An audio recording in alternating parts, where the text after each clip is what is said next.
The soft loop technique is where you're going to have your material stay on the top part of the shank of the hook. In order to execute this, you're going to take your material and you pinch it onto the top shank.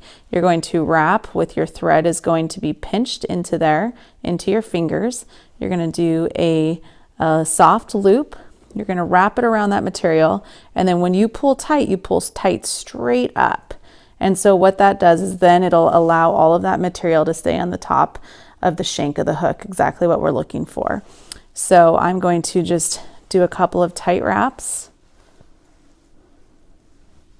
just to keep that material on there. And that is the soft loop technique.